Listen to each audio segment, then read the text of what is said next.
សួស្តីបងប្អូនទាំងអស់គ្នាថ្ងៃនឹងមកបង្ហាញពីវិធីមួយគឺវិធីផ្ទេរ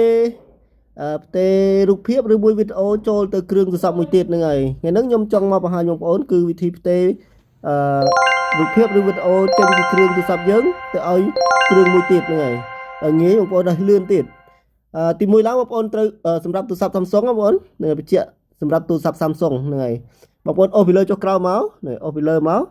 បងប្អូនចុចមកបើកកន្លែងនេះសិននេះនេះកន្លែងដៃខ្ញុំនេះណាកន្លែងនឹងសិនចុចបើកឲ្យវាចុះឡើងពណ៌ខៀវអញ្ចឹងហើយបងប្អូនអូសខាងនេះមកខាងទៀតហ្នឹងហើយរួចហើយចុចបើកឲ្យវាឡើងពណ៌ខៀវដូចគ្នាណានេះឲ្យឡើងពណ៌ខៀវដូចគ្នាហើយនេះកន្លែងដៃខ្ញុំគូនេះអូខេកាលណាដែលបានហើយបងប្អូនត្រូវចុចទៅដឹងថាគ្រឿងណាដែលបងប្អូនត្រូវផ្ញើទៅឲ្យគ្រឿងណាហ្នឹងអញ្ចឹងឥឡូវខ្ញុំសូមផ្ញើទិន្នន័យពីគ្រឿងទូរស័ព្ទខាងធំនេះទៅឲ្យទូរស័ព្ទខាងរាងតូចនេះវិញណាពីស្ដាំទៅឆ្វេងវិញដល់អញ្ចឹងខ្ញុំត្រូវការរូបភាពមួយឬមួយវីដេអូមួយខ្ញុំផ្ញើទៅឲ្យទូរស័ព្ទខាងនេះចូលមកចូលរូបភាពយើងមក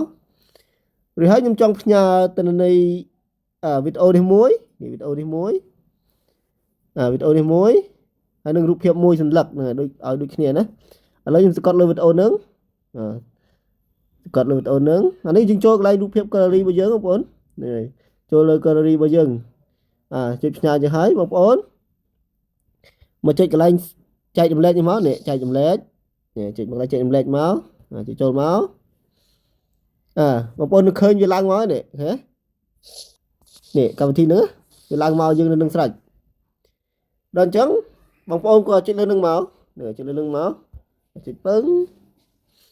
ឥឡូវនេះវានឹងចាប់គួរនេះវាចាប់រកគួរឃើញនេះទូរស័ព្ទដែលខ្ញុំត្រូវផ្ញើទៅឲ្យនឹងគឺវា A13 នេះត្រូវ A13 ដល់អញ្ចឹងបងប្អូនក៏ចុចលើនឹងមកចុចលើនឹងមកចុចលើនឹងពឹបចុចលើ A13 ពឹបបងប្អូនចង់ scan ក៏បានដែរបងប្អូនយើងយក QR code ហ្នឹងបាញ់ទៅឲ្យម្នាក់ទៀតក៏បានដែរនឹងអញ្ចឹងម្នាក់ទៀត scan ពឹបរូបភាពនឹងរត់ចូលទៅតែម្ដងណាកន្លែងហ្នឹងណាអូខេដល់អញ្ចឹងខាងឆ្វេងដៃខ្ញុំវាឲ្យយើងនេះហើយវាឲ្យយើងយល់ព្រមហើយនេះអូខេនេះយល់ព្រមនឹងបដិសេធបើសិនបងប្អូនអត់យករូបភាពបងប្អូនបដិសេធចោលទៅហ្នឹងហើយតែបើសិនយកចុចកន្លែងយល់ព្រមមកហ្នឹងហើយចុចកន្លែងយល់ព្រមមកកន្លែងហ្នឹងខ្ញុំសូមចុចទទួលហ្នឹងហើយចុចយកហ្នឹងហើយតែអញ្ចឹងសូមចុចយកចុចបិទអានេះសិនចុចយកឃើញបងប្អូនពេញមកហើយគេវីដេអូមួយរូបភាពមួយគាត់ចុចปุ๊បគឺបានតែម្ដងហើយចុចបើកមើលទៅហ្មងនឹងបើកមើលទៅតើបានមែនអត់ហើយចូលមកឃើញបងប្អូននេះឃើញពីររូបភាពហ្នឹងគេមកភ្លាមហ្មងវីដេអូមួយហើយនឹងរូបភាពមួយសន្លឹកអានេះគឺវិធីផ្ទេររូបភាពនិងវីដេអូមកងាយៗសម្រាប់ទូរស័ព្ទ Samsung បងប្អូនវាមានបេតុងនៅខាងលើស្រេចងាយស្រួលមែនទែនហ្នឹងហើយនេះបើសិនបងប្អូនចង់ត្រូវការ scan បងប្អូនគាត់ចុចលើកន្លែង scan ហ្នឹងមកចុចលើកន្លែង QR code scan មកឬមួយចម្លង link នេះក៏បានដែរ